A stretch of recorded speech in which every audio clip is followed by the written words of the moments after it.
The iPhone 6 and the iPhone 6 Plus are many things, but the main thing they are is bigger. The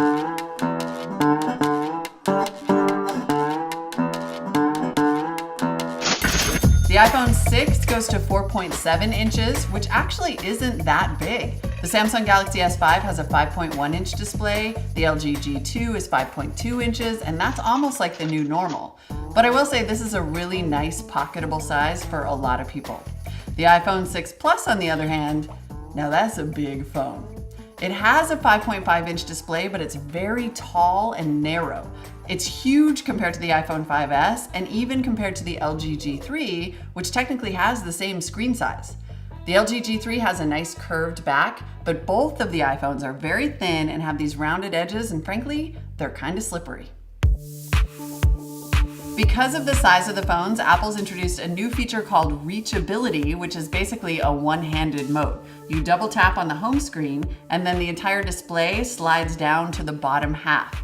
It's pretty neat, but I haven't found it that useful. I noticed that in this mode, I can't access the keyboard, and I can't scroll down far enough in an email to do something like reply.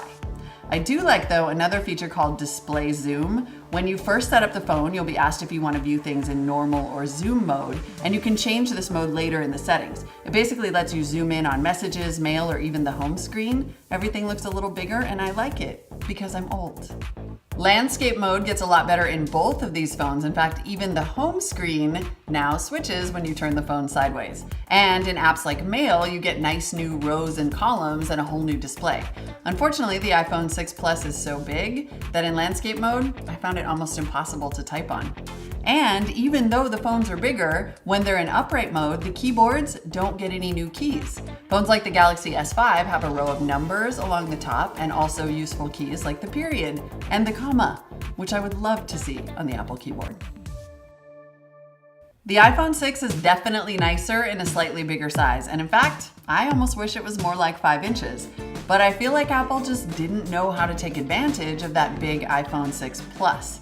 Take the Galaxy Note 4, for example. It's 5.7 inches, but Samsung lets you do a lot more with it. You can actually resize app windows and move them around the screen so that it works more like a desktop computer.